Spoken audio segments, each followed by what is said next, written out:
ಸಮರ್ಥ ಸದ್ಗುರು ಸಿದ್ಧಾರೂಢ ಮಹಾಸ್ವಾಮಿಗಳವರ ದಿವ್ಯ ಚರಣಾರವಿಂದಗಳನ್ನು ಮಂದಿರದಲ್ಲಿ ಸ್ಮರಿಸಿಕೊಂಡು,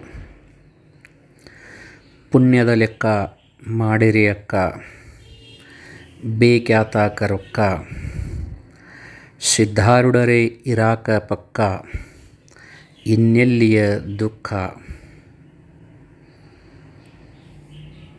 ಭಕ್ತರ ಬಾಳಿನ ಏಳಿಗೆಗಳಿಗೆ ಸೇವೆಯ ಈಗಳಿಗೆ ಅಂಥೇಳಿ ಕನ್ನಡದ ಮೇರು ನಟ, ನಮ್ಮೆಲ್ಲರ ಪಾಲಿನ ಕಲಾದೇವತೆ ಡಾಕ್ಟರ್ ರಾಜ್ಕುಮಾರ್ ಅವರು ಸಿದ್ಧಾರೂಢರನ್ನು ಕುರಿತು ಬಹಳ ಸುಂದರವಾಗಿ ಒಂದು ಭಕ್ತಿಗೀತೆಯನ್ನು ಹಾಡಿದರು. ಸರಳ ಭಾಷೆಯೊಳಗೆ ನಮಗೆ ತಿಳಿಸಿ ಹೇಳಿದರಲ್ಲಿ ಏನಂದ್ರೆ, ಪುಣ್ಯದ ಲೆಕ್ಕ ಮಾಡಿರಿ ಅಕ್ಕ, ಬೇಕ್ಯಾತಾಕ ರೊಕ್ಕ ಅಂತ ಹೇಳ್ಯಾರ. ನಾವು ಶ್ರೀಮಂತಿಕೆಯನ್ನು ದುಡ್ಡಿನ ಆಧಾರದ ಮೇಲೆ ಅಳಿತೇವೆ, ಸಂಪತ್ತಿನ ಆಧಾರದ ಮೇಲೆ ಅಳಿತೇವೆ. ಆದರೆ ಅಧ್ಯಾತ್ಮ ಲೋಕದೊಳಗೆ ಒಳ್ಳೆಯ ಗುಣವನ್ನು ಯಾರು ಹೊಂದಿದಾರ ಅವರು ನಿಜವಾದ ಶ್ರೀಮಂತರು ಅಂತ ಅಳಿತಾರೆ. ಅದಕ್ಕಾಗಿ ಪುಣ್ಯದ ಲೆಕ್ಕ ಮಾಡಿರಿ ಅಕ್ಕ, ಬೇಕ್ಯಾತಾಕ ರೊಕ್ಕ, ಸಿದ್ಧಾರೂಢರೇ ಇರಾಕ ಪಕ್ಕ, ಇನ್ನೆಲ್ಲಿಯ ದುಃಖ ಅಂತ ಹೇಳ್ಯಾರ. ಬಹಳ ಸುಂದರವಾಗಿ ಇಲ್ಲಿ ಪುಣ್ಯವನ್ನು ಕುರಿತು ಹೇಳಿದ್ದಾರೆ. ನಿಜಗುಣ ಶಿವಯೋಗಿಗಳಾದರೂ ಸಹಿತ ಬಹಳ ಸುಂದರವಾಗಿ ಹೇಳ್ತಾರೆ. ಏನಂತಂದ್ರೆ, ದುರಿತ ಕರ್ಮವನ್ನೊಲ್ಲದಿರು ಪುಣ್ಯವನ್ನೇ ಮಾಡು, ಹರನಡಿವಿಡಿ ಶಾಂತರೊಡನಾಡು ಅಂತ ಹೇಳ್ಯಾರ. ಪುಣ್ಯವನ್ನು ಮಾಡಬೇಕು. ಅದು ಯಾವ ಪುಣ್ಯ? ಅನೇಕ ಪುಣ್ಯಗಳದಾವೆ. ದಾನ ಧರ್ಮಾದಿಗಳನ್ನು ಮಾಡೋದು, ಅನ್ನದಾನವನ್ನು ಮಾಡೋದು,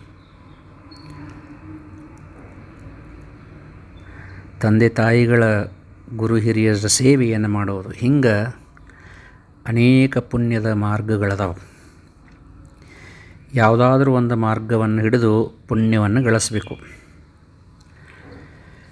ಪುರಂದರದಾಸರು ಹೇಳ್ತಾರೆ ಏನಂದ್ರೆ, ಧರ್ಮವೆಂಬ ಅರ್ಥವನ್ನು ಗಳಿಸಿಕೊಳ್ಳಿರೋ, ಪೇರ್ಮೆಯಿಂದ ದೇಹವನ್ನು ಮೆಚ್ಚಬೇಡಿ ಕೇಳಿರು ಅಂತ ಹೇಳ್ಯಾರ. ಶರೀರ ಸುಖದ ಬೆನ್ನು ಹತ್ತಿ ಲೌಕಿಕ ಸಂಪತ್ತನ್ನು ನೀ ಏನು ಗಳಿಸಾಕ ಪ್ರಯತ್ನ ಮಾಡಕತ್ತಿ, ಆ ಶರೀರವನ್ನು ನಂಬಬೇಡ. ಯಾವ ಕ್ಷಣದೊಳಗೆ ಅದು ನಿನ್ನ ಬಿಟ್ಟು ಹೋಗ್ತೈತೆ ಗೊತ್ತಿಲ್ಲ. ಅದಕ್ಕೆ ಹೊರಗಿನ ಸಂಪತ್ತನ್ನು ಗಳಿಸುವುದಕ್ಕಿಂತನೂ ಸಹಿತ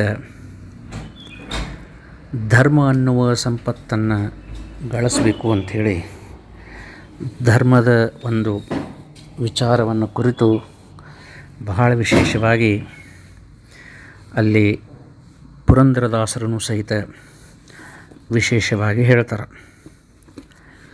ಹಂಗೆ ಸದ್ಗುರು ಸಿದ್ಧಾರೂಢರ ಒಂದು ಚರಿತ್ರೆ ಒಳಗೆ ಅನೇಕ ಜನ ಪುಣ್ಯಾತ್ಮರು ತಮ್ಮದೇ ಆದ ರೀತಿಯಿಂದ ಧರ್ಮ ಅನ್ನುವ ಸಂಪತ್ತನ್ನು ಗಳಿಸಿಕೊಂಡು ಗುರು ಸೇವೆಯನ್ನು ಮಾಡಿ ನಿಜವಾದ ಶ್ರೀಮಂತರಾದರು. ಆ ವಿಷಯವನ್ನು ಕುರಿತು ಬಯಲ ಅತಿಥಿ ಎನ್ನುವಂತಹ ಸಿದ್ಧಾರೂಢರ ಕುರಿತಾದಂತಹ ಕಾದಂಬರಿ ರೂಪದ ಗ್ರಂಥ, ಅದನ್ನು ಬರೆದಿರುವಂತಹ ಶಾಂತಲಾ ಯೋಗೀಶ್ ಯಡ್ರಾವಿಯವರು ಬಹಳ ವಿಶೇಷವಾಗಿ 54ನೆಯ ಭಾಗದೊಳಗೆ ನಮಗೆ ವಿವರಣೆಯನ್ನು ಕೊಟ್ಕೋತ ಹೋಗ್ತಾರೆ. ಸಿದ್ಧಾರೂಢರ ಸನ್ನಿಧಾನದಲ್ಲಿ ಚನ್ನಮಲ್ಲಪ್ಪ ಅಂತ ಹೇಳ್ಯಾರ ಒಬ್ಬ ಶ್ರೇಷ್ಠನಾದ ಭಕ್ತ. ಯಾವ ರೀತಿಯಾಗಿ ಸಂಸಾರದಲ್ಲಿ ವೈರಾಗ್ಯವನ್ನು ತಾಳಿ ಸಿದ್ಧಾರೂಢರ ಸೇವೆಯನ್ನು ಮಾಡಿ ಕೃತಾರ್ಥನಾದ ಅನ್ನೋ ವಿಷಯವನ್ನು ಕುರಿತು ಅವರು ಹೇಳ್ಕೋತ ಬರ್ತಾರೆ. ನಿತ್ಯ ಮಠಕ್ಕೆ ಪ್ರವಚನಕ್ಕೆ ಬರುವವರಲ್ಲಿ ಚನ್ನಮಲ್ಲಪ್ಪನೂ ಒಬ್ಬನು. ಪ್ರವಚನ ಕೇಳುತ್ತಾ ಕೇಳುತ್ತಾ ಸಿದ್ಧರು ಬಿಡಿಸುವ ಆ ಆಧ್ಯಾತ್ಮಿಕ ರಹಸ್ಯವನ್ನೆಲ್ಲ ಅರಿಯುತ್ತಾ ಅವನಲ್ಲಿ ಬದಲಾವಣೆಗಳು ಆಯಿತು. ತಮ್ಮ ರಜಗಳನ್ನಷ್ಟೇ ಅಲ್ಲ, ಸಾತ್ವಿಕ ಗುಣಗಳನ್ನೂ ದಾಟಿ ಶುದ್ಧ ಸಾತ್ವಿಕದಲ್ಲಿ ಅವನ ಅಂತಃಕರಣ ವೃತ್ತಿಗಳು ಕರಿಗೊಂಡು ನಿಂತವು. ಸಿದ್ಧರ ಸನ್ನಿಧಿ, ಸಿದ್ಧರ ವಚನ, ಸಿದ್ಧರ ಪ್ರಸಾದ, ಸಿದ್ಧರ ಸೇವೆ ಇದನ್ನು ಬಿಟ್ಟು ಅನ್ಯವೇನನ್ನು ಎಂದೂ ಬಯಸುವಂತಹ ಸ್ಥಿತಿಯಲ್ಲಿ ಅವನು ಕಾಲಿರಿಸಲಿಲ್ಲ. ಎಲ್ಲಿಯೂ ಸಹಿತವ ಬೇರೆ ವಿಷಯಗಳ ಕಡೆ ಲಕ್ಷ್ಯವನ್ನು ಕೊಡಲಿಲ್ಲ. ಆದರೂ ಲೌಕಿಕ ಜೀವನಕ್ಕಾಶ್ರಯವಾದ ಮನೆಗೆ ಹೋಗದೆ ಇರಲಾಗುತ್ತಿರಲಿಲ್ಲ. ಹಗಲೆಲ್ಲ ಆಶ್ರಮದಲ್ಲಿ ಸೇವೆ, ಪ್ರವಚನ, ಸತ್ಸಂಗಗಳಲ್ಲಿಯೇ ವೇಳೆ ಕಳೆದು ರಾತ್ರಿ ಊರಲ್ಲಿ ಬೇರೆಯವರಲ್ಲಿ ನೇಯ್ಗೆಯ ಕೆಲಸಕ್ಕೆ ಕೂಲಿಯಂತೆ ದುಡಿದು ಅವರು ಕೊಟ್ಟ ಹಣದಿಂದಲೇ ಅಕ್ಕಿ ಬೇಳೆ ತಂದು ಹೆಂಡತಿಯೊಡನೆ ಜೀವನ ಸಾಗಿಸುತ್ತಿದ್ದನು. ಸಿದ್ಧರ ಸನ್ನಿಧಿಯಲ್ಲಿ ಅವನ ಹಸಿದ ನಿಶಿತ ಮತಿಗೆ ಅನ್ನ ಸಿಗುತ್ತಿತ್ತು. ಹೃದಯಕ್ಕೆ ಅಮೃತ ಸುರಿಯುತ್ತಿತ್ತು. ಸದಾ ಸಂತೃಪ್ತ ಭಾವ ಸಂಭ್ರಮದಲ್ಲಿ ಅವನಿರುವಾಗ ಮನೆಯ ಅನ್ನ ಬೇಕಾಗುತ್ತಿರಲಿಲ್ಲ. ಬಹಳ ದುಡಿದು ಬಹಳ ಹಣ ಗಳಿಸಿ ಎಂದು ಪತ್ನಿಯ ನುಡಿಗೆ ಅವನ ಕಿವಿ ಕಿವುಡಾಗಿರುತ್ತಿತ್ತು. ಸಣ್ಣ ತುತ್ತಿನ ಚೀಲವನ್ನು ತುಂಬಿಕೊಳ್ಳಲು ರಾಶಿಗಟ್ಟಲೆ ಆಹಾರ ಸಂಗ್ರಹವಾಗಲಿ ಹಣ ಗಳಿಸುವುದಾಗಲಿ ಅವನಿಗೆ ಮಹತ್ವದ್ದ ಎಂತ ಅನಿಸಲಿಲ್ಲ. ಆದರೆ ಅವನ ಪತ್ನಿಗೆ ಇದು ತೀರಾ ವಿರೋಧವಾದ ವಿಷಯ. ಬಡ ಬಾಳನ್ನು ಹೆಗಲು ಹಚ್ಚಿ ಎಳೆದು ಎಳೆದು ಅವಳಿಗೆ ರೋಷಿ ಹೋಗಿತ್ತು. ಗಂಡನಿಗೆ ಇಂದು ಬುದ್ಧಿ ಬಂದಿತು, ನಾಳೆ ಬುದ್ಧಿ ಬಂದಿತು, ಇಂದು ದುಡಿದಾನು ನಾಳೆ ದುಡಿದಾನು ಎಂದು ದಾರಿ ಕಾಯ್ದು ಕಾಯ್ದು ಅವಳ ತಾಳ್ಮೆ ತಪ್ಪಿತು. ಅಲ್ಲದೆ ನೆರೆಹೊರೆಯವರ ಶ್ರೀಮಂತ ಜೀವನ ಅವಳ ಕಣ್ಣು ಕುಕ್ಕಿದಂತೆ ಕರಳನ್ನು ಕುಕ್ಕಿದಾಗ ಆತನ ತನ್ನ ಸ್ಥಿತಿ ಬಗ್ಗೆ ಜಿಗುಪ್ಸೆ ಹೊಂದಿದನು ಅಂತೇಳಿಕಾರ ಬಹಳ ವಿಶೇಷವಾದಂತಹ ವರ್ಣನೆಯನ್ನು ಈ ಒಂದು ಭಾಗದಲ್ಲಿ ಅಲ್ಲಿ ಮಾಡ್ಕೋತಾ ಹೋಗ್ತಾರೆ. ಚನ್ನಮಲ್ಲಪ್ಪ ಅಂಥೇಳಿ ಸಿದ್ಧಾರೂಢರ ಸೇವೆಯನ್ನು ಬಹಳ ಭಕ್ತಿಯಿಂದ ಮಾಡ್ತಿದ್ದ. ಸಿದ್ಧಾರೂಢರ ಪ್ರವಚನ ಕೇಳೋದು, ಸಿದ್ಧಾರೂಢರ ಪ್ರಸಾದ ಉಣ್ಣೋದು, ಸಿದ್ಧಾರೂಢರ ಸೇವಾ ಮಾಡೋದು ಇದನ್ನು ಬಿಟ್ಟರೆ ಅವನಿಗೇನೂ ಸೇರ್ತಿರ್ಕಿಲ್ಲ. ಆದ್ರೂ ಸಹಿತ ಸಂಸಾರ ಅನ್ನೋದು ಇತ್ತು. ಹೆಂಡತಿ ಇದ್ಲ ಮನೆಯೊಳಗೆ. ಹಗಲೆಲ್ಲ ಏನು ಮಾಡ್ತಿದ್ದ ಅಂತಂದ್ರೆ ಸಿದ್ಧಾರೂಢರ ಮಠದೊಳಗೆ ಸೇವೆಯನ್ನು ಮಾಡಿ ಸಾಯಂಕಾಲದ ಹೊತ್ತಿಗೆ ರಾತ್ರಿಯೆಲ್ಲ ಏನು ಮಾಡ್ತಿದ್ದ ಅಂದ್ರೆ ನೇಕಾರಿಕೆಯ ಕೆಲಸವನ್ನು ಮಾಡುವಂಥವ್ರ ಮನೆಗೆ ಹೋಗಿ ಅಲ್ಲಿ ಕೂಲಿ ಆಳಾಗಿ ಕೆಲಸ ಮಾಡಿ ಬಂದಂಥ ಕೂಲಿ ದುಡ್ಡಿನಿಂದ ಅಕ್ಕಿ ಬ್ಯಾಳಿ ತಂದು ತನ್ನ ಹೆಂಡತಿಗೆ ಕೊಡ್ತಿದ್ದ. ಆದರೆ ಅವನ ಹೆಂಡತಿಗೆ ಮಾತ್ರ ಇದು ಸೇರಿಕೆ ಬರ್ತಿರ್ಕಿಲ್ಲ. ಇವ ಹೆಚ್ಚು ದುಡಿದು ಯಾವಾಗ ಹೆಚ್ಚು ದುಡ್ಡು ಸಂಪಾದಿಸೋಣ, ಯಾವಾಗ ಶ್ರೀಮಂತನಾಗ್ಬೋದು ಅಂತೇಳಿ ಆಕೆಗೆ ಚಿಂತೆ ಎತ್ತಿತ್ತು. ಮತ್ತು ಇವ ಹಗಲೆಲ್ಲ ಸಿದ್ಧಾರೂಢದಾಗ ಸೇವಾ ಮಾಡವ, ರಾತ್ರಿ ಅಷ್ಟೇ ದುಡಿಯಾಕೆ ಹೋಗವ, ಇದರಿಂದ ಸಂಬಳ ಕಡಿಮೆ ಆಗ್ತೈತಿ ಅಂಥೇಳಿ ಆಕೆ ಚಿಂತೆ ಮಾಡ್ತಿದ್ಲು. 2 ಹೊತ್ತು ಹೊಟ್ಟೆ ತುಂಬ ಉಣ್ಣಾಕ ಕೂಳಿರಾಕಿಲ್ಲ ಅವ್ರ ಮನೆಯೊಳಗೆ. ಮತ್ತು ವಿವಿಧ ಭಕ್ಷ್ಯಗಳನ್ನು ಉಣ್ಣೋದಂತೂ ದೂರ ಉಳಿತು. ಮತ್ತು ಚಂದನು 2 ಸೀರೆ ಕುಬ್ಬಸ ಸಹಿತ ಇರಾಕಿಲ್ಲ. ಇನ್ನು ರೇಷ್ಮೆ ಸೀರೆಗಳನ್ನು ತೊಡೋದಂತೂ ಭಾಳ ದೂರ ಉಳಿದಿತ್ತು ಅವನ ಹೆಂಡತಿಗೆ. ಇನ್ನು ಬಂಗಾರದ ಒಡವೆಗಳು, ಕೈಯಾಗ ಬಂಗಾರದ ಬಳೆಗಳು, ಬೆಳ್ಳಿ ಒಡ್ಯಾಣ ಇದನ್ನು ಯಾವಾಗ ಹಾಕೋಬೇಕಂತ ಹೇಳ್ಕಾರ ಅವನ ಹೆಂಡತಿಗೆ ದುಃಖ ಆಗ್ತಿತ್ತು. ತನ್ನ ಗೆಳತಿಯರು ಶ್ರೀಮಂತರಿದ್ದರು. ಅವರು ನಡೆಸುವಂಥ ವಿಲಾಸಿ ಜೀವನವನ್ನು ನೋಡಿ ಅವಳಿಗೆ ದುಃಖ ಆಗ್ತಿತ್ತು. ಒಂದಿನ ಚನ್ನಮಲ್ಲಪ್ಪ ಮಠದಾಗ ಮೈತುಂಬ ಸೇವಾ ಮಾಡಿದ. ಅವತ್ತ ಮಠದಾಗ ಸ್ವಲ್ಪ ಪ್ರಸಾದನೂ ಅವಾಗ ಸಿಗಲಿಲ್ಲ. ಹೊಟ್ಟೆ ಹಸದಂಗಾಗಿತ್ತು. ಆವಾಗ ಮನೆಗೆ ಬಂದ. ಮನೆಗೆ ಬರುವುಡ್ದ ಹೆಂಡತಿಗೆ ಹೇಳ್ತಾನೆ, ಏನಾದರೂ ಸ್ವಲ್ಪ ತಿನ್ನಾಕಿದ್ರೆ ಕೂಡು, ಭಾಳ ಹೊಟ್ಟೆ ಹಸದೈತಿ, ಮಠದಾಗ ಇವತ್ತು ನನಗೆ ಪ್ರಸಾದ ಸಿಗಲಿಲ್ಲ ಅಂತಂದ. ಮತ್ತು ನಾ ಲಘುನ ಉಂಡ ನೇಕಾರ ಮನೆಗೆ ಕೆಲಸಕ್ಕೆ ಹೋಗಬೇಕು ಅಂತಂದ.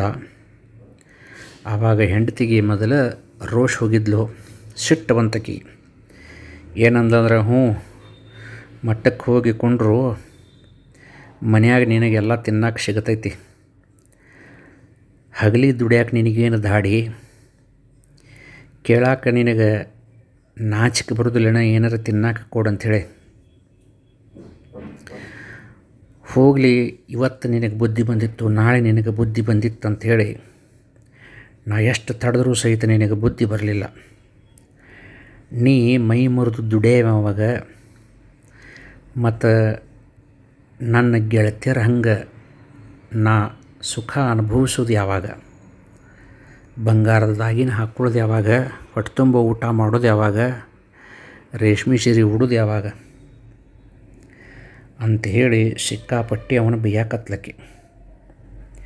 ಅಷ್ಟಾದರೂ ಸಹಿತ ಸುಮ್ಮನೆ ಕುಂತ ಚನ್ನಮಲ್ಲಪ್ಪ, ಏನು ಮಾತಾಡಲಿಲ್ಲ. ಆವಾಗ ಮತ್ತಷ್ಟು ಸಿಟ್ಟು ಬಂತಕ್ಕಿಗೆ. ನಿನ್ನಂಥ ದರಿದ್ರ ನನಗೆ ಗಂಟು ಬಿದ್ದಿದ್ದು ನನ್ನ ಕರ್ಮ ಅಂದ್ಲಕ್ಕಿ. ಈ ಜನ್ಮದೊಳಗೆ ನಿನ್ನನ್ನು ಮಾಡಿಕೊಂಡು ಪಡಬಾರದ ಕಷ್ಟಪಟ್ಟನು. ಇನ್ನು ಮುಂದೆ ನಿನ್ನಂಥ ಗಂಡು ಯಾವ ಜನ್ಮಕ್ಕೂ ನನಗೆ ಸಿಗೋದು ಬೇಡ ಅಂತ ಹೇಳಿ ಆಕಿ ಜೋರನ ಬೇಯಾಕತ್ಲವನು.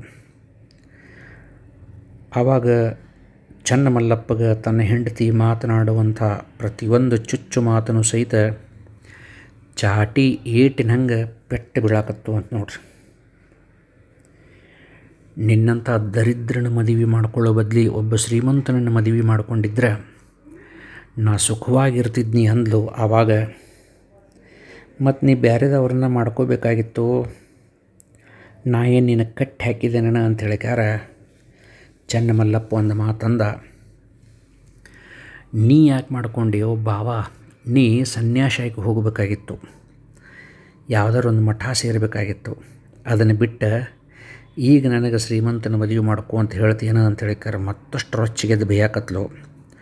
ನಿನ್ನಂಥ ಭಿಕಾರಿ, ನಿನ್ನಂಥ ಭಿಕ್ಷುಕನ್ನ ನಾ ನೋಡಿ ಮರಗಿದೆನು, ಯಾವ ಜನ್ಮಕ್ಕೂ ನಿನ್ನಂಥ ಗಂಡು ಸಿಗೋದು ಬೇಡ ಅಂತ ಮತ್ತೆ ಧ್ವನಿ ಮಾಡಿ ಅಳಾಕತ್ಲು.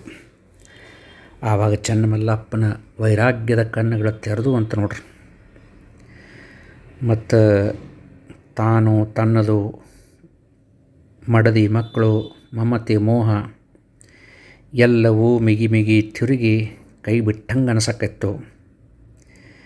ಈ ಬಂಡ ಸಂಸಾರಕ್ಕೆ ಜೋತು ಬಿದ್ದು ಹೆಂಡತಿ ಆಕೆಯ ಗಂಡನಾಗಿರೋದಕ್ಕಿಂತನೂ ಸನ್ಯಾಸಿಯಾಗಿ ಭಿಕ್ಷಾ ಬೇಡಿ ಜೀವನ ಮಾಡೋದು ಚಲೋ ಅಂತ ಹೇಳ್ಕಾರ, ಇನ್ನು ನನ್ನ ಗೌರವಕ್ಕನ ಕಳಂಕ ಅಂಥೇಳಿ ತಿಳಿದು, ಸರಿ ನಾ ಭಿಕಾರಿಣ ಆಗ್ತೀನಿ, ನಿನಗೆ ಈಗರೇ ಆರಾಮಾಗಲಿ ಅಂತ ಹೇಳಿಕಾರ ನೀ ಇನ್ನು ಬೇಕಾದ ಶ್ರೀಮಂತರ ಮನೆಗೆ ಹೋಗಂಥೇಳಿ ಏನು ಮಾಡಿದಂದ್ರೆ ತನ್ನ ಮೈಮ್ಯಾಲಿನ ಅರಿವಿ ಹರಿದು ಲಂಗೋಟಿ ಮಾಡಿ ಹಾಕ್ಕೊಂಡು ಒಂದು ಜೋಳಿಗೆ ಕೊಳ್ಳ ಹಾಕ್ಕೊಂಡು ಹೊಂಟ ಬಿಟ್ಟ.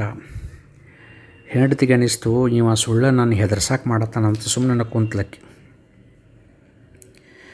ಚನ್ನಮಲ್ಲಪ್ಪಗೆ ಆತ್ಮನಿಂದ ವೈರಾಗ್ಯ ಹುಟ್ಟೇ ಬಿಟ್ಟಿತ್ತು. ಓಣ್ಯಾಗ ಒಂದು 4-5 ಮನೆ ಕಜ್ಜಾಯ ಕಂತಿ ಭಿಕ್ಷಾ ಮಾಡಿ ಜೋಳಿಗೆ ತೊಗೊಂಡು ಹೋಗಿ ಸೀದಾ ಸಿದ್ಧಾರೂಢರ ಮಠಕ್ಕೆ ಹೋಗಿ ಸಿದ್ಧಾರೂಢರ ಮುಂದೆ ಇಟ್ಟ ಕೈ ಮುಗಿದು ನಿಂತ. ಭಾಳ ಪ್ರೀತಿಯಿಂದ ಸಿದ್ಧಾರೂಢರು, ಯಾಕೆ ಚನ್ನಮಲ್ಲು ಈ ವಿಷಯ ಯಾಕೋ ಚನ್ಮಲ್ಲು ನಿನಗೆ ಅಂತ ಅಂದರು ಸಿದ್ಧಾರೂಢರು. ಅಪ್ಪ, ಹೆಂಡತಿಯಿಂದ ನನಗೆ ವೈರಾಗ್ಯ ಬೋಧನೆ ಆಯಿತು. ಇನ್ನು ನಾ ಸಂಸಾರ ಮಾಡೋಕ್ಕೆ ಸಾಧ್ಯ ಇಲ್ಲ. ಆಕೆಯ ಹರಿತವಾದಂಥ ಬೆಂಕಿಯ ಕೆನ್ನಾಲಿಗೆಯಂಥ ಮಾತುಗಳಿಂದ ಸಂಸಾರದೊಳಗೆ ಕೊಂಚ ಮಾತ್ರ ಉಳಿದಿರುವಂಥ ಆಸೆ ಮೋಹ ಎಲ್ಲ ಇವತ್ತಿಗೆ ಸುಟ್ಟು ಹೋತಪ್ಪ. ದಯಮಾಡಿ ತಮ್ಮ ಸನ್ನಿಧಿಯಲ್ಲಿ ನನಗೆ ಆಶ್ರಯ ಕೊಡಬೇಕು. ನಿಮ್ಮನ್ನು ಬಿಟ್ಟು ನಾ ಎಲ್ಲೂ ಹೋಗೋದಿಲ್ಲ ಅಂತ ಹೇಳಿಕಾರ ಸಿದ್ಧಾರೂಢರ ಪಾದವನ್ನು ಹಿಡಿದು ಅಳಕತ್ತ. ಸಿದ್ಧಾರೂಢರಿಗೆ ಚನ್ನಮಲ್ಲಪ್ಪನೊಳಗೆ ಉಂಟಾದಂಥ ಗಾಢವಾದಂಥ ಬೇರೂರಿದಂಥ ವೈರಾಗ್ಯ ತಿಳಿತು ಸಿದ್ಧಾರೂಢರಿಗೆ. ಅವಾಗ ತಮ್ಮ ಹತ್ರ ಇರೋಕೆ ಅವಕಾಶ ಕೊಟ್ಟರು. ಜಗತ್ತು ಸಂಸಾರ ತೋರಿಕೆ ಅಂತ ಹೇಳಿಕಾರ ವಿಚಾರ ಮಾಡಿ ಅವನ್ನೆಲ್ಲ ಹೊರಗೆ ಹಾಕಿ ಪರಮಾತ್ಮನ ನಿತ್ಯ, ಅವನ ಸತ್ಯ, ಆನಂದಮಯ ಅಂಥೇಳಿ ವಿಚಾರ ಮಾಡಿ ಅವತ್ತಿನಿಂದ ವೈರಾಗ್ಯವಂತನಾಗಿ ವಿಶೇಷವಾದಂತಹ ಸೇವೆಯನ್ನು ಸಿದ್ಧಾರೂಢರ ಸನ್ನಿಧಾನದೊಳಗೆ ಮಾಡ್ಕೋತಾನ ಚನ್ನಮಲ್ಲಪ್ಪ ಉಳ್ದ. ಅವ್ರನ್ನ ಬಿಟ್ಟು ಒಂದು ಕ್ಷಣವೂ ಸಹಿತ ಇರ್ತಿರ್ಕಿಲ್ಲ. ಅವರ ಒಂದು ಸೇವೆಯ ಮುಂದೆ ಎಲ್ಲ ಭೋಗ ಭಾಗ್ಯಗಳು ಸಹಿತ ನಿಷ್ಪ್ರಯೋಜಕ ಅಂತ ಅನಿಸಿದು ಚನ್ನಮಲ್ಲಪ್ಪಗೆ. ಅವರ ಹಾಸಿಗೆ ಹಾಸೋದು, ಅವ್ರ ಪಾದ ಸೇವಾ ಮಾಡೋದು, ಎದ್ದು ಕೂಡಲೇ ಮುಖಮಾರ್ಜನಕ್ಕೆ ಬಿಸಿನೀರು ಕೊಡೋದು, ಶೌಚಕ್ಕೆ ಹೊರಟ್ರಪ್ಪ ಅಂದ್ರೆ ತಂಬಿಗೆ ಹಿಡ್ಕೊಂಡು ಅವ್ರ ಹಿಂದಿಂದ ಹೋಗೋದು, ಹಿಂಗೆ ಎಲ್ಲ ರೀತಿಯ ಸೇವೆಯನ್ನು ಸಹಿತ ಚನ್ನಮಲ್ಲಪ್ಪ ಸಿದ್ಧಾರೂಢರ ಸನ್ನಿಧಾನದೊಳಗೆ ಉಳಿದ ಮಾಡಕತ್ತ. ಇದು ಎಲ್ಲರಿಗೂ ಸಿಗುವಂಥ ಭಾಗ್ಯವಲ್ಲ. ಎಷ್ಟೋ ಜನ್ಮದ ಪುಣ್ಯದ ಫಲವನ್ನು ಕಟ್ಟಿಕೊಂಡು ಬಂದಂಥವರಿಗೆ. ಅಷ್ಟಾದರೂ ಸಹಿತ ಚನ್ನಮಲ್ಲಪ್ಪಗೆ ಸಮಾಧಾನ ಆಗ್ತಿರ್ಕಿಲ್ಲ. ನಾವೊಂದು ವೇಳೆ ಗುರುಗಳು ಹಾಕುವಂಥ ಪಾದರಕ್ಷೆ ಆಗಿದ್ದರೆ ಅವರ ಶ್ರೀಚರಣಗಳನ್ನು ನಾ ನಿತ್ಯವೂ ಅಡ್ಡಾಡ್ತಿದ್ನಲ್ಲ ಅಂತ ವಿಚಾರ ಮಾಡ್ತಿದ್ದ. ಅವರ ಹಾಸಿಗೆ ನಾ ಆಗಿದ್ನಪ್ಪ ಅಂದ್ರೆ ಅವರ ಪವಿತ್ರವಾದ ಶರೀರ ಸ್ಪರ್ಶ ನನಗೆ ಸಿಗುತ್ತಿತ್ತಲ್ಲ ಅಂತ ಹೇಳಿಕಾರ ವಿಚಾರ ಮಾಡ್ತಿದ್ದ. ಅವರು ಹೊತ್ಕೊಳ್ಳುವಂತಹ ಶಾಲನ ಆಗಿದ್ನಪ್ಪ ಅಂದ್ರೆ ಅವರ ಮಂತ್ರಮಯವಾದಂಥ ಉಸಿರು ನನಗೆ ಬಡಿದು ನಾ ಧನ್ಯನಾಗುತ್ತಿದ್ದಿಲ್ಲ ಅಂತ ಹೇಳಿಕಾರ ಒಂದು ವೇಳೆ ನಾ ಹೂವಾಗಿದ್ನಿ ಅಂದ್ರೆ ಆ ಸದ್ಗುರುನಾಥನ ಪಾದ ಸೇವೆಗೆ ನಾ ಸಲ್ಲುತ್ತಿದ್ನಲ್ಲಪ್ಪ ಅಂಥೇಳಿ ಅವ ಹಿಂಗೆ ವಿಚಾರ ಮಾಡ್ತಿದ್ದ. ಗುರುವಿನ ಉಗುಳು, ಎಂಜಲು, ಮಲಮೂತ್ರ ಎಲ್ಲವೂ ಸಹಿತ ಪರಮ ಪವಿತ್ರವಾಗಿಬಿಟ್ಟಿತು ಆ ಚನ್ನಮಲ್ಲಪ್ಪಗೆ. ಒಂದು ದಿನಾನೂ ಸಹಿತ ಯಾವ ವಿಷಯವನ್ನು ಕುರಿತ ಹೇಸಿಗೆಯನ್ನು ಮಾಡಿಕೊಳ್ಳಲಿಲ್ಲ. ನಿಷ್ಕಾಮವಾದಂಥ ಭಕ್ತಿಯಿಂದ ಸಿದ್ಧಾರೂಢರ ಸೇವೆಯನ್ನು ಮಾಡ್ತಿದ್ದ. ಸಿದ್ಧಾರೂಢರು ಮಲ್ಕೊಳ್ಳೋಕೆ ಶಯನ ಮಂದಿರಕ್ಕೆ ಒಳಗೆ ಹೋದ್ರಪ್ಪ ಅಂದ್ರೆ ಅವ್ರ ಹಾಸಿಗೆ ಹಾಸಿಕೊಟ್ಟು ಅವ್ರ ಕಾಲು ಹಚ್ಚಿ ಕಾಲು ಒತ್ತಿ ಅವ್ರ ಮೈ ತುಂಬ ಶಾಲು ಹೊದಿಸಿ ಹಗರ್ಕ ಹೊರಗೆ ಬಂದ ಆ ಶಯನ ಮಂದಿರದ ಹೊಚ್ಚಲಿಕ್ಕೆ ಹಚ್ಕೊಂಡನ ಕೆಳಗೆ ತಾ ಮಲ್ಕೋತಿದ್ದ. ಸಿದ್ಧರು ಕೆಮ್ಮಿದ್ರೆ ಸಾಕು ಅವಾಗ ಎಚ್ಚರಾಕ್ಕಿತ್ತು. ಸಿದ್ಧರು ನಲುಗಿದ್ರೆ ಸಾಕು ಅವಾಗ ಎಚ್ಚರಾಕ್ಕಿತ್ತು. ಅವರು ಮೆಲ್ಲಗೆ ಮೂತ್ರಕ್ಕೆ ಎದ್ರೆ ಸಾಕು ಅವಾಗ ಎಚ್ಚರಾಕ್ಕಿತ್ತು. ಅವರು ಸ್ವಲ್ಪ ಕನವರಿಸಿದ್ರೆ ಸಾಕು ಅವಾಗ ಎಚ್ಚರಾಕ್ಕಿತ್ತು. ಅವ್ರು ಮಲ್ಕೊಂಡಲ್ಲೇ ಕಣ್ಣು ತೆಗೆದ್ರು ಸಹಿತ ಚನ್ನಮಲ್ಲಪ್ಪಗೆ ಎಚ್ಚರಾಕ್ಕಿತ್ತಂತ ನೋಡ್ರಿ. ಎಷ್ಟೊಂದು ನಿಷ್ಕಾಮವಾದಂತಹ ಸೇವೆಯನ್ನು ಚನ್ನಮಲ್ಲಪ್ಪ ಮಾಡ್ತಿದ್ದ ಅಂತ. ಒಂದು ಸಾರಿ ಅದು ಯಾವ ಮಟ್ಟಕ್ಕೆ ಬಂದಿದ್ದುಬಿಟ್ಟಿತ್ತಂದ್ರೆ ಸದ್ಗುರುವಿನ ಸಂರಕ್ಷಣೆಯ ವಜ್ರದ ಕವಚ ಆಗಿ ನಿಂತಂಗೆ ಚನ್ನಮಲ್ಲಪ್ಪ ಸಿದ್ಧಾರೂಢರ ಭದ್ರಕೋಟೆಯಾಗಿ ಉಳಿದುಬಿಟ್ಟಿದ್ದಂತ ನೋಡ್ರಿ. ಒಂದು ದಿವಸ ರಾತ್ರಿ 3 ಗಂಟೆ ಸುಮಾರಿಗೆ ಒಮ್ಗಿಲಿ ಎಚ್ಚರಾತ ಚನ್ನಮಲ್ಲಪ್ಪಗೆ. ತನ್ನ ಹಾಸಿಗೆ ಮೇಲಿನ ಕುಂತ ದೀಪದ ಬೆಳಕಿನೊಳಗೆ ಶಯನ ಮಂದಿರದೊಳಗೆ ಮಲಗಿರುವಂತಹ ಸಿದ್ಧಾರೂಢ ಸದ್ಗುರುಗಳನ್ನು ನೋಡಿ ಆನಂದ ಬಾಷ್ಪಗಳನ್ನು ಸುರಿಸಾಕತ್ತಾನ. ಎಂತಹ ಸದ್ಗುರುನಾಥನಪ್ಪ, ನಿನ್ನನ್ನು ಪಡೆದ ನಾನು ಧನ್ಯ. ನಿನ್ನ ಸೇವಾ ಭಾಗ್ಯ ನನಗೆ ದೊರೀತಲ್ಲ. ನನ್ನ ತಂದೆ ತಾಯಿಗಳ ಒಂದು ತಪಸ್ಸಿನ ಫಲ ಅಂತ ಹೇಳಿಕಾರ ಆನಂದ ಬಾಷ್ಪ ಸುರಿಸಾಕತ್ತಿದ್ದ. ಅಷ್ಟರೊಳಗೆ ಏನಾತಂದ್ರೆ ಒಂದು ಘಟ ಸರ್ಪ ಶಯನ ಮಂದಿರದೊಳಗೆ ಹಾದು ಒಳಗೆ ಹೋಗೋದನ್ನು ನೋಡಿದ. ಹೆಂಗೆ ಗರುಡ ಪಕ್ಷಿ ಆಕಾಶದ ಮೇಲಿದ್ದರೂ ಒಳಗಿದ್ರೂ ಸಹಿತ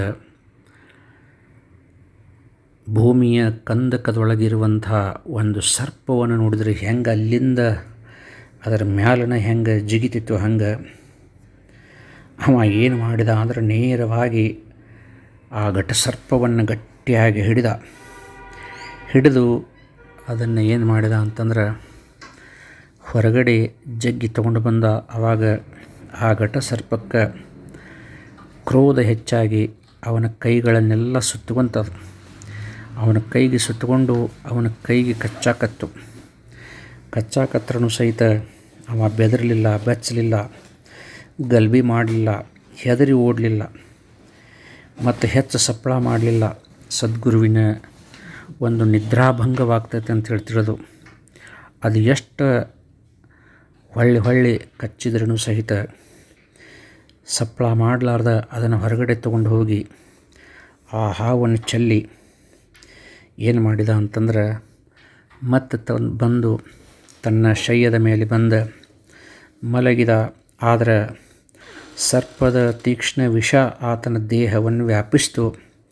ಅದು ತನ್ನ ನಿಷ್ಠೂರ ಕಾರ್ಯವನ್ನು ಆರಂಭ ಮಾಡಿತು ಅಂತ ಹೇಳ್ತಾರೆ. ಮಲಗಿದ ಚೆನ್ನಮಲ್ಲಪ್ಪಗೆ ಪ್ರಜ್ಞೆ ಹಾರಿ ಹೋಯಿತು. ಕೈಕಾಲುಗಳು ಕೊರಡಿನಂಗೆ ಶಟದ ಬಿಟ್ಟವು. ಪ್ರಾಣನೂ ಹಾರಿ ಹೋಯ್ತನೋ ಅದ ಲೆಕ್ಕಕ್ಕೆ ಹೋತು.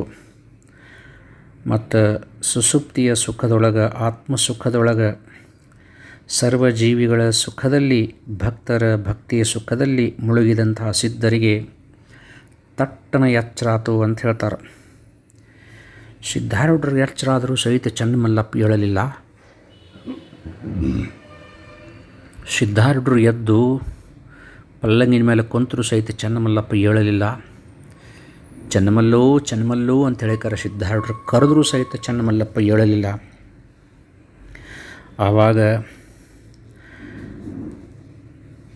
ಪಶ್ಚಿಮ ದಿಕ್ಕಿಗೆ ಸೂರ್ಯ ಮೂಡಿದರೆ ಎಷ್ಟು ಅಸಾಧ್ಯ ಐತ್ಲೋ ಹಂಗೆ ಚೆನ್ನಮಲ್ಲಪ್ಪ ಸಿದ್ಧಾರೂಢರು ಎದ್ದರೂ ಸಹಿತ ಮಲಗಿದಾನಂದ್ರೆ ಅದು ಅಸಾಧ್ಯ ಇತ್ತು ಅಂತ. ಅದರೊಳಗೆ ಸಿದ್ಧಾರೂಢರು ಎದ್ದು ಹೊರಗೆ ಬಂದು ನೋಡ್ತಾರೆ.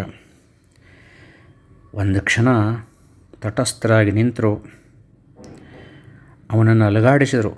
ಚೆನ್ನಮಲ್ಲೋ ಬಾಳ ಅಂತ ಕೂಗಾಕತ್ತರು. ಚೆನ್ನಮಲ್ಲಪ್ಪ ಏಳಲಿಲ್ಲ. ದೇಹವನ್ನು ಅಲ್ಲಾಡಿಸಿದರು. ಚೆನ್ನಮಲ್ಲಪ್ಪ ಏಳಿಲ್ಲ. ಸಿದ್ಧರ ಒಳಗಣ್ಣಿಗೆ ನಡೆದಿದ್ದೆಲ್ಲ ಅರ್ಥವಾಯಿತು.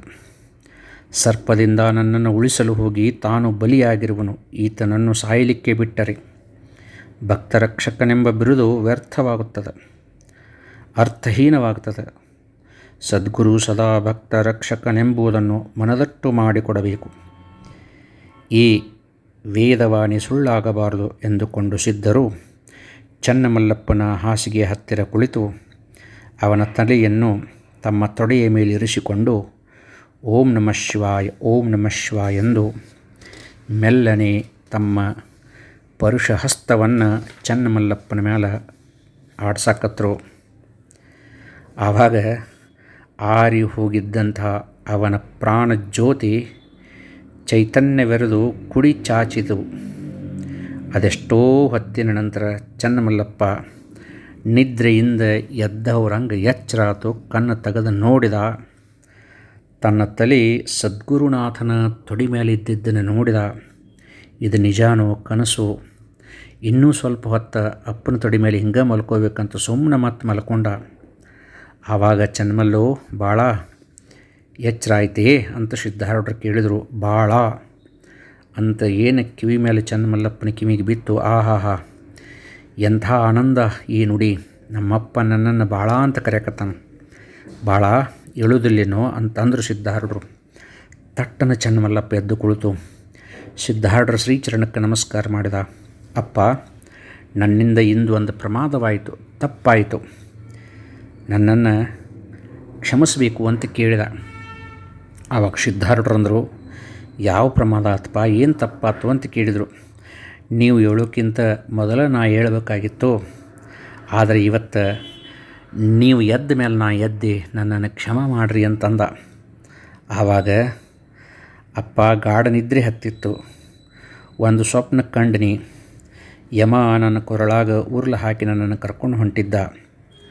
ಎದುರಿಗೆ ನೀವು ಬಂದು ಈತ ನನ್ನ ಭಕ್ತ ಬಿಟ್ಟುಬಿಡು ಅಂದ್ರಿ. ಆವಾಗ ಭಯದಿಂದ ಯಮ ನನ್ನ ಕೊರಳಾಗಿನ ಉರುಳು ತೆಗೆದು ನಿಮಗೆ ನಮಸ್ಕರಿಸಿ ಓಡಿ ಹೋದ ಅಂತ ಹೇಳಿ ತನಗಾದಂತಹ ಸ್ವಪ್ನ ದೃಷ್ಟಾಂತವನ್ನು ಸಿದ್ಧಾರೂಢರಿಗೆ ಹೇಳಿದ. ಸರಿ, ಕನಸನ್ನು ಹೇಳಿದಪ್ಪ ಆತು, ನೀ ಎಚ್ಚರಿದ್ದಾಗ ಏನು ಆಗಿತ್ತು ಅದನ್ನೊಂದಿಟ್ಟು ಹೇಳು ಅಂತ ಸಿದ್ಧಾರೂಢರು ಅಂದರು. ಆವಾಗ ನೀನು ಸರ್ಪವನ್ನು ಕೈಯಿಂದ ಜಗ್ಗಿ ಹಿಡಿದು ಅಲ್ಲಿಂದ ದೂರ ಯಾಕೆ ತೆಗೆದುಕೊಂಡು ಹೋದೆ ಅನ್ನೋದನ್ನು ಹೇಳು ಅಂದರು. ಆವಾಗ ಚನ್ನಮಲ್ಲಪ್ಪ ಅಂದ, ಅಪ್ಪ ಸರ್ವಜ್ಞರಾದಂಥ ನೀವು ನನ್ನ ಬಾಯಿಂದ ಕೇಳುವುದರಲ್ಲಿ ಯಾವ ಸುಖ ಆಯಿತು ನನಗೂ ಗೊತ್ತಿಲ್ಲ.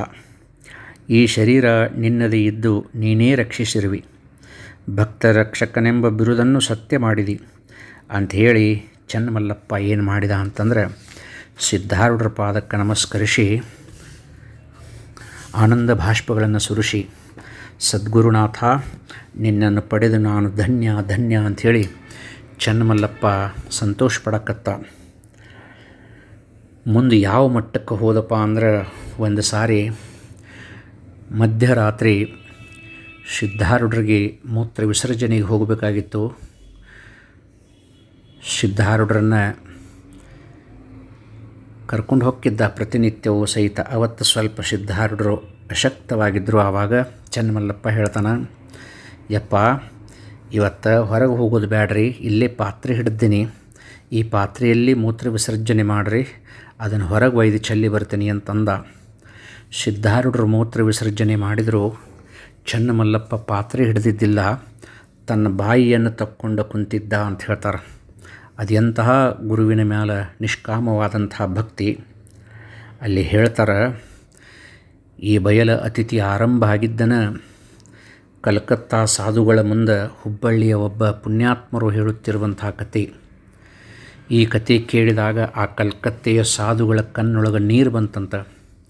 ಇಂತಹ ಒಂದು ವಿಶೇಷವಾದಂಥ ಸೇವೆಯನ್ನು ಒಬ್ಬ ಶಿಷ್ಯ ಸದ್ಗುರುವಿನಲ್ಲಿ ಮಾಡಿದ್ದನ್ನು ನಾವು ಯಾವ ಚರಿತ್ರದಲ್ಲಿಯೂ ಕೇಳಿದ್ದಿಲ್ಲ. ಈ ಒಂದು ಚರಿತ್ರವನ್ನು ಕೇಳಿ ನಾವು ಧನ್ಯರಾದೆವು ಅಂತ ಹೇಳಿಕ್ಯಾರ. ಕಲಕತ್ತೆಯ ಸಾಧುಗಳು ಆನಂದ ಭಾಷ್ಪಗಳನ್ನು ಸುರಿಸಿದ್ರು ಅಂತ ಹೇಳಿ ಈ ಒಂದು ಭಾಗವನ್ನು ಮುಕ್ತಾಯ ಮಾಡ್ತಾರೆ.